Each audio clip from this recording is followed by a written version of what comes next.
Howdy everyone, welcome to a new video that I've been working on for a while now, and today I'd like to discuss everyone's favorite big shots.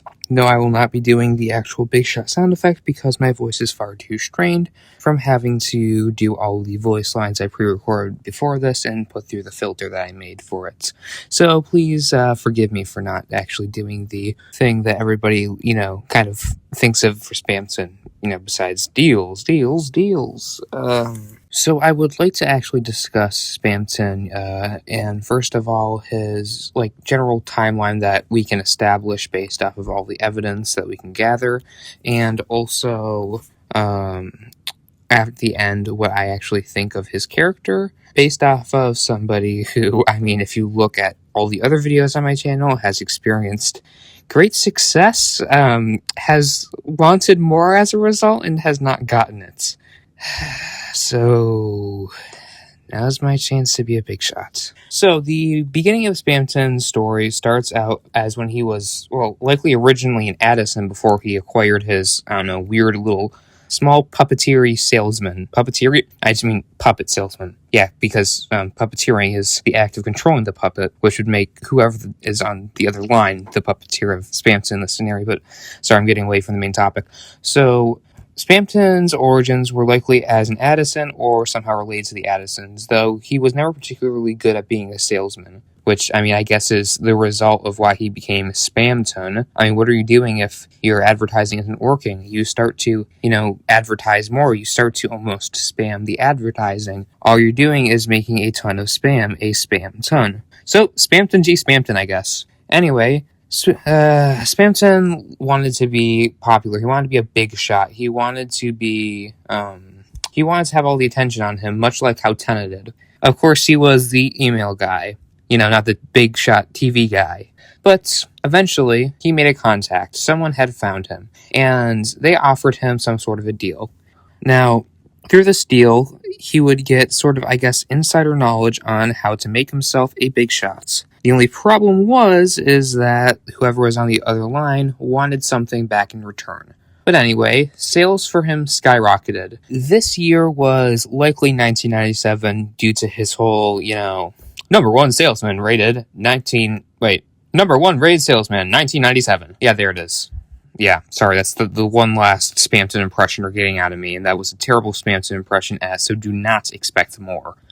Anyway, Spamton now has his own little room in Queen's Mansion, which I guess sort of means that he, as the email guy, kind of had almost like his own little, app on the little. You know how you have that easy access bar if you're working on a PC, right? You have the easy access bar on the bottom. I don't know if that's only a Mac thing. I genuinely don't know here. But I'm just going to assume that he had his own little, quick to access thing. Because, that would make sense if he had room in Queen's Mansion since Queen's a laptop. Getting sidetracked here again. Though now that he had the Queen's Mansion room, he was starting to become bigger and better than ever. Soon he had become even more popular and paid attention to than Tenna, the TV. He had surpassed the TV. He was now a big shot for sure. And Tenna, not wanting to lose relevance, likely wanted to get in on the deal, He wanted to see how Spamton himself had become a big shot, and so Spamton and Tenna's partnership had begun. However, eventually there had been some, falling out between Spamton and his mysterious source, I guess. Actually, mysterious benefactor would be a better word. Spamton had falling out with his mysterious benefactor. And where this became a problem here was that now he likely sort of wasn't holding up on his end of the bargain. And so whoever was on the other side of the phone, likely Gaster, I'm still going off of the person on the other side of the phone being Gaster theory. Gaster kind of got a bit displeased, and so as Gaster has all the friends and whatnot, and since we know that Spamton is heavily associated with the Pippis, or Pippies, I don't know how to pronounce it. I'm just going to go with Pippis. That's what I did in the recording. Though, since he's heavily associated with the Pippis, which are basically just little blue eggs, Gaster sent his friends out on him. The friends, of course, since they're cats, and according to the Mew Mew dialogue, they follow protein. And since they will follow a target forever once they lock onto it, Spamton started getting more and more nervous and paranoid. Eventually, this got so bad he stopped paying attention to the TV show with Tenna. And he sort of also lost a lot of the relevance as a result because he was not really even doing anything anymore. He was just probably huddled up in his room in Queen's Mansion trying to hide from those scary shadow cats that were following him everywhere. Now, from here, he'd eventually get evicted from Queen's Mansion, especially because now that the calls had run dry, his sales were dropping fast. And now he'd become less relevant than ever. Though according to the Mew Mew or Pink dialogue, whatever we want to call her, I'm just going to call her Pink from now on. According to the Pink dialogue, if somebody's being chased by the friends, the cats, they would likely be so paranoid and so nervous and so just wanting to get those things off their back that they'd do anything to escape them, even change their appearance or identity. And so Spamton sort of also had to change his entire looks himself. He became more puppet-like, similar to that, pretty friendly-looking puppet self he has now. I mean, he literally looks like Woody in my eyes. I will never unsee Woody. Friend inside me. Anyway, so Spamton now is basically still holding onto that phone, but has been sort of evicted from Queen's Castle, as we know. Well, Queen's Mansion, actually. He's been evicted from Queen's Mansion. He still has the phone just in case somebody might pick up the phone for once. But other than that, he's pretty much hopeless. He's living out of a dumpster. He already had to change his appearance up, become more puppet-like, get that, those weird rosy cheeks to him. Even took those glasses to try to, mimic them in an attempt of where if they tried to come after him, that they would identify him as one of themselves, so they might back off and not try to kill him.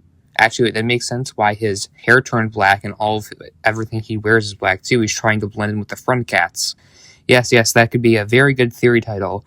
Why Spamton is trying to mimic the front cats. I'll get working on that soon, guys. But anyway, this sort of leads him into the degenerative state we see by the time of the present day in Chapter 2.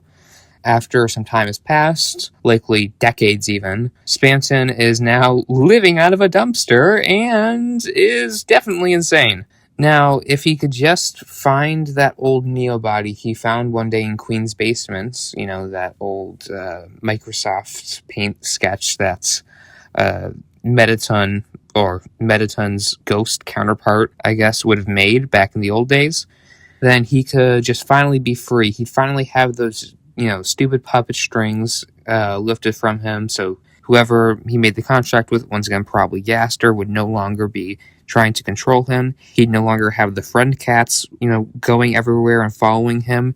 He'd finally be a big shot again. But the problem is he can never get into that mansion. However, one day he meets a new friend, a mysterious Lightner, which quickly comes back to him multiple times, and over time he's able to recruit this Lightner, Chris as he learns their name to be, to sort of help him get this body for which he so desires back from the basement of Queen's Mansion. Oh yes, and he even is able to add a little bit of incentive. Chris, you little sponge. I knew you'd come here on a Saturday night. After all, you want to be a big shot. Ee-ha-ha-ha-ha-ha-ha. But how? How can you be? Listen, in the deep abyss of Queen's Mansion, a great deal is waiting for a limited time only, a heaven-piercing, workout-ready body. 6 you've come to expect.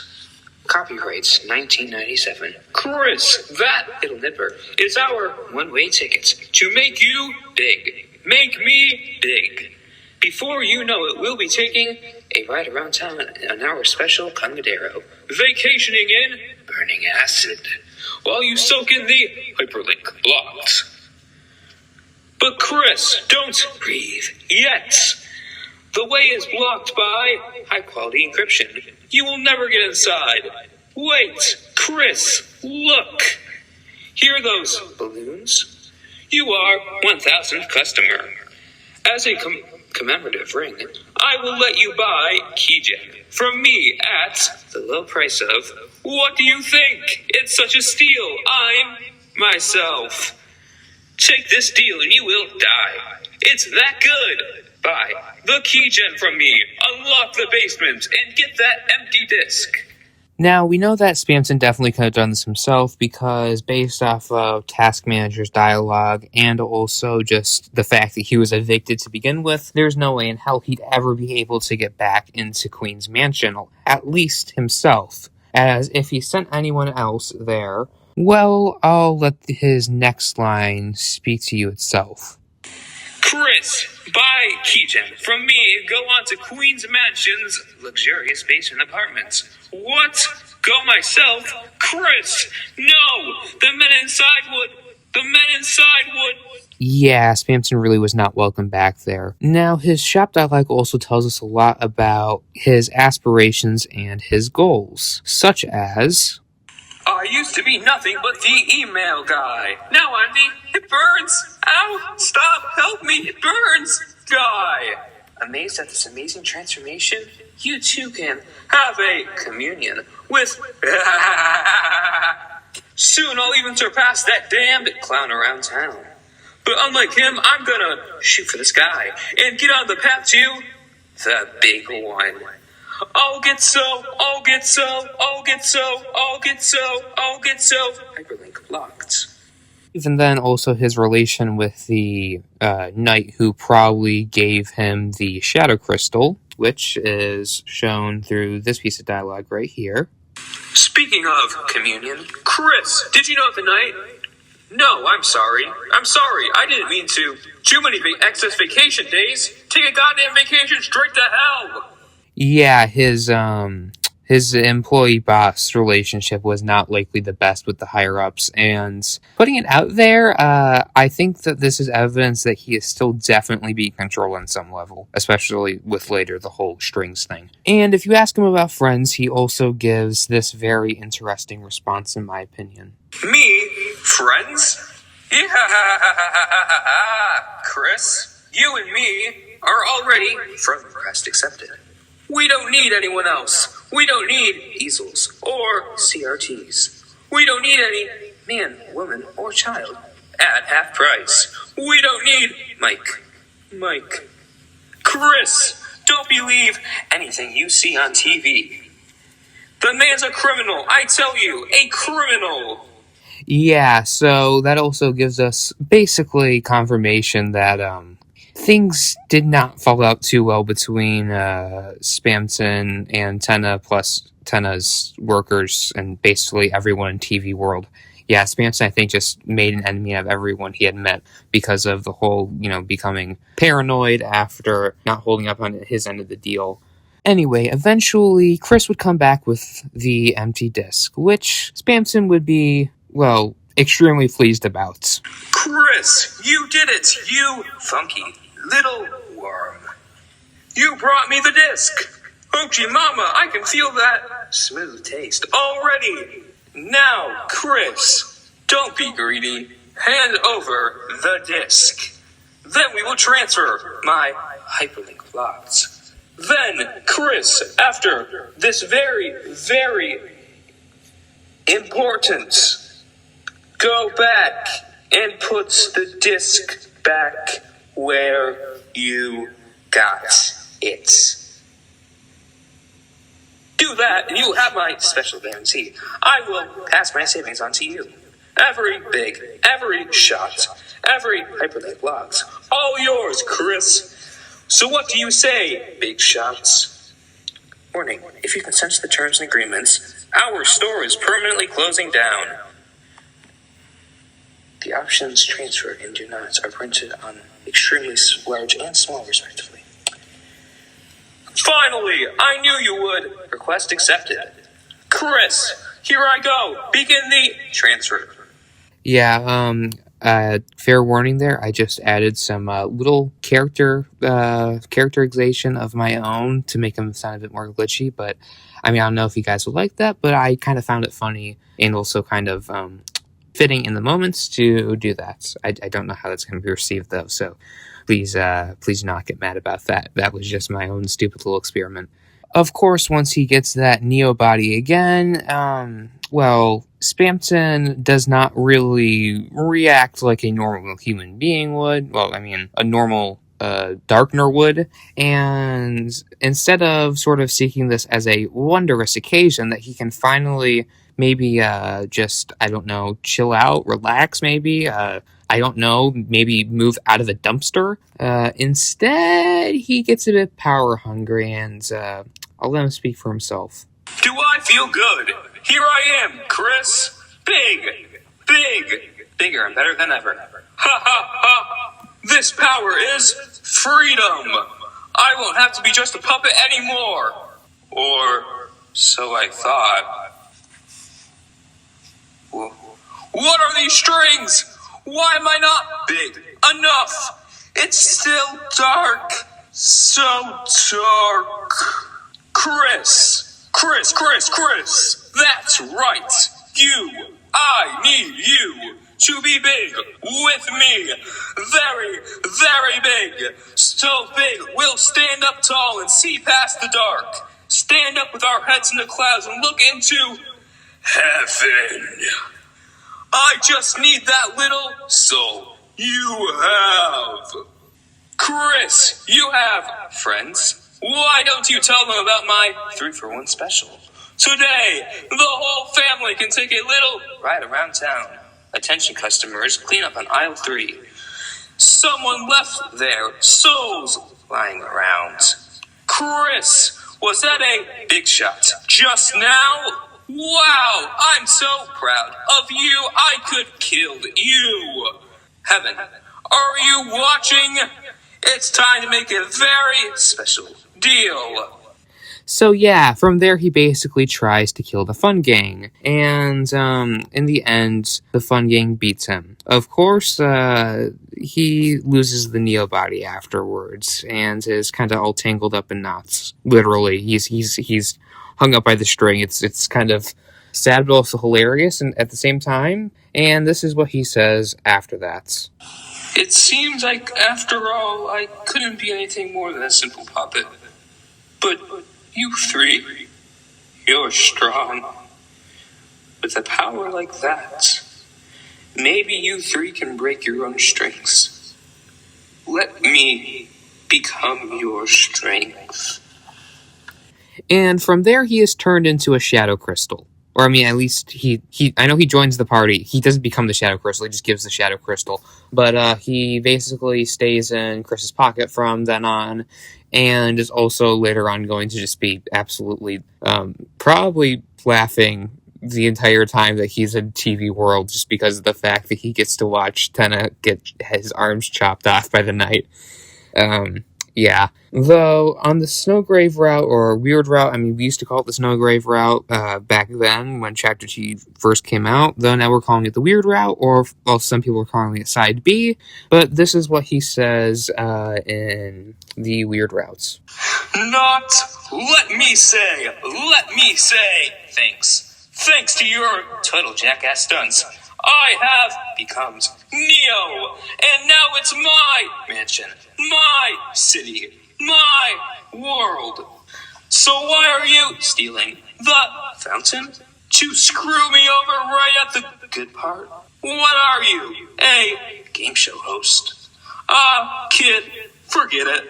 I'm an honest man. I'll let you pay your way out of this one. Pay with your rapidly shrinking life. I remember when you were just a lost little sponge, sleeping at the bottom of a dumpster. I gave you everything I had, my life advice. I told you for left, and asked you buy or don't buy. I gave you my commemorative ring for the price of my favorite ear.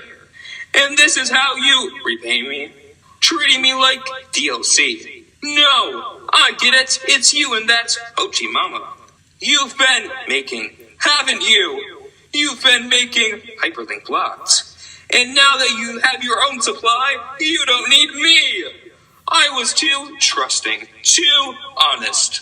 I've always been a man of the pippus. A real pippus person.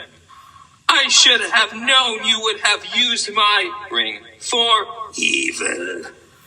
Oh, right. That's why I sold it to you. You think making frozen chicken with your side chick, it's gonna let you drink up that sweet, sweet freedom sauce. Well, you're right, but don't blame me when you're crying in a broken home, wishing you let your old pal Spamton kill you. My esteemed customer, I see you are attempting to deplete my HP. I'll admit it, you've got some guts, kid. But in a one-for-one battle, Neo never loses. It's time for a little blue light special. Didn't you know Neo is famous for his high defense? Now, enjoy the fireworks, kid. What, you're calling friends? Think you can beat me with your friends' magic? Go ahead, kid. Call all you want. No one will ever pick up. Go ahead and scream into the receiver. The voice runs out eventually. Your voice, their voice, until you realize you are all alone. There will be no more miracles, no more magic. You lost it when you tried to see too far. You lost it. You make me sick, muttering your lost friends' names at the bottom of a dumpster. No one's gonna help you. Get that through your beautiful head, you little worm. Her? You're still trying to use her? Ha ha ha ha. You think she can hear you now? Muttering her name? What's she gonna do? Make me an ice cream? Hey, is it cold in here or is it just me? And there, well, he gets a bit snow-graved. Yeah, he's dead, probably. Just putting it out there. But, yeah.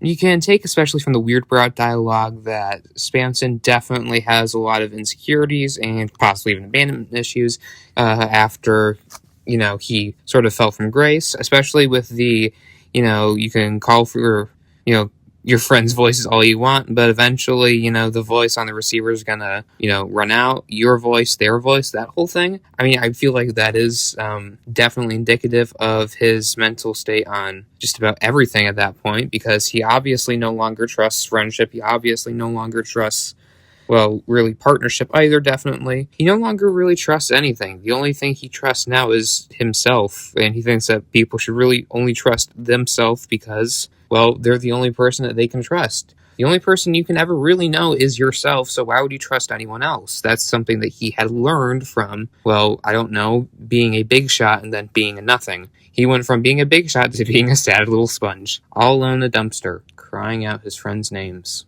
Boy, that got dark. The problem is that people often misinterpret Spamton as this, silly, funny character that is, just all about sales and deals and being a big shot. But the problem is his story is a lot more terrifying and a lot more tragic than most people would ever expect, because of the fact that people just don't like to look into that fact, and they don't really think about his weird route dialogue as much as they should. Now, I know that a lot of people already cover this, but I feel like really he just overall is more of a, tragic sort of warning to people who seek success. He isn't this story of success that everybody tries to make it out to be. He isn't this story of, just the death of the American dream.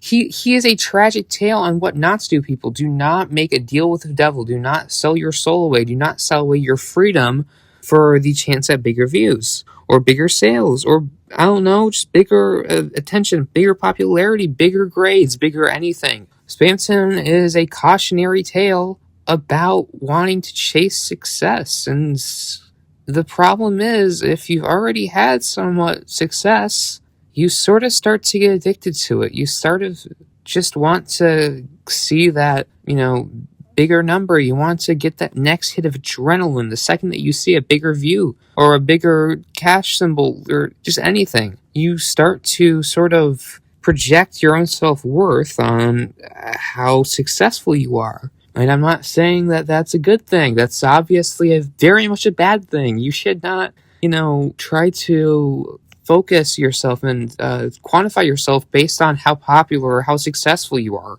I mean, that's already a major problem nowadays. And I mean, even with Mediton, for example, Mediton was the happy version of this. Mediton was he accepted himself for who he is, and he also, now that he accepted himself for who he is, everybody also accepted him too, and his show took off. Mediton and Spamton are exact opposites. Mediton is what happens when you're actually able to get that success and you're able to keep it, but Spamton is when you taste that success and you're looking for more but just never can reach it. Like if you have 6.2 thousand views on a video and every other video has never even broken 500 views.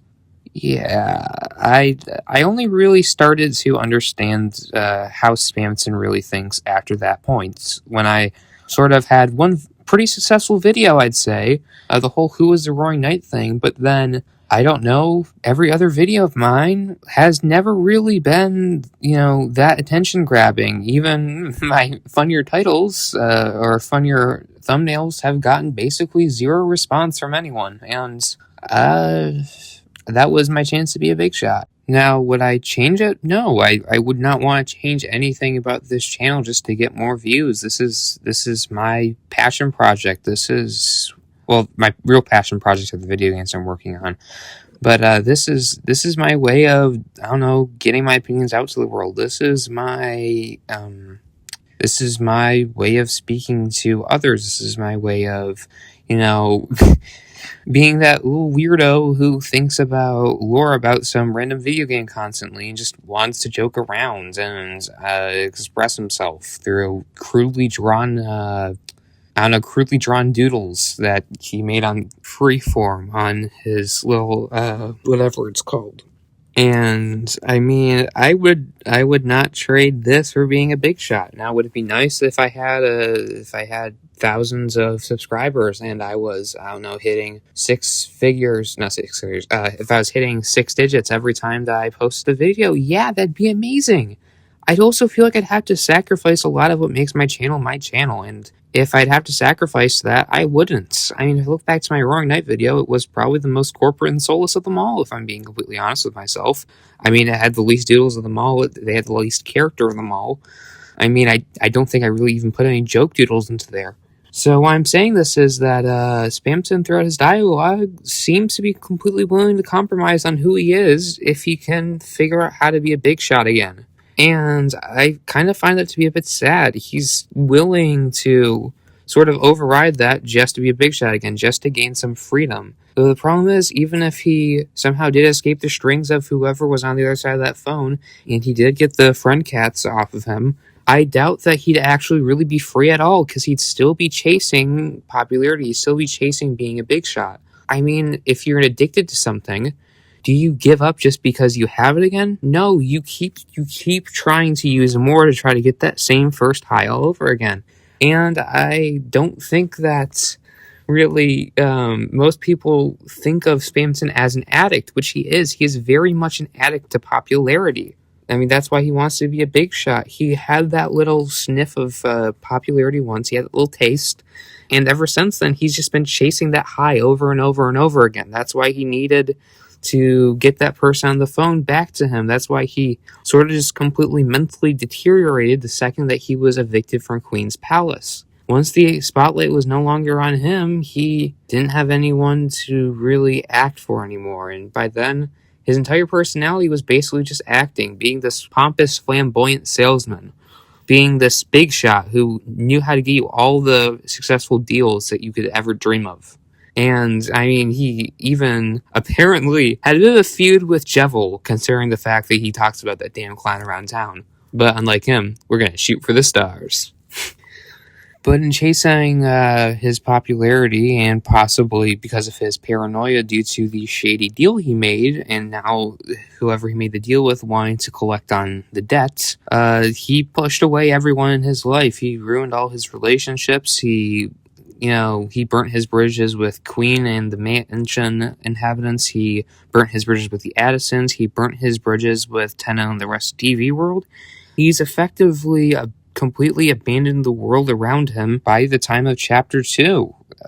This is just what happened to him. He sacrificed all of his connections for that fleeting, thrill of possibly the chance of ever being a big shot ever again. And while I do feel like that is kind of a unfortunate note to leave off the video on, this is very much a sort of Shakespearean tragedy. You have the first 3 acts of the build-up to the tragedy, and then you have the next 2 acts dealing with it. And that was sort of Spamton's life. In the beginning, he was the salesman. He grew big. In Act 2, he was finally able to achieve that big shot status. He was finally able to be big. He became bigger than Tenna. He got affiliated with Tenna. He became very popular, being a big shot. And then Act 3, he was sort of stabbed in the back by whoever was on the other side of the line because he likely didn't pay his end of the bargain. And then Act 4 was, him getting evicted, the front cats being after him changing his appearance. And Act 5 was big shot and finally giving up. However, I do feel there is some hope for Spamton, especially considering at the end of the normal route fight, when you actually spare Spamton, he sort of joins the fun gang. Well, not joins the fun gang, but he enters Chris's pocket after sort of promising to be the fun gang strength that they can use to free themselves from their own strings, which he himself was never able to free himself from. So there is sort of that almost selfless side to Spamton that isn't really seen much. At the end of the day, he still makes a self-sacrificial, but also highly possibly freeing choice to the fun gang, of where he will give them the chance to gain the freedom he was never able to get. He is sacrificing himself, giving them his strength, so that they may get the happy ending he was never able to get. And to me, that is actually kind of a bit heroic for a character who is the sleazy salesman. Though, that's all I have to say for now, guys, and I hope y'all have a great day. Bye!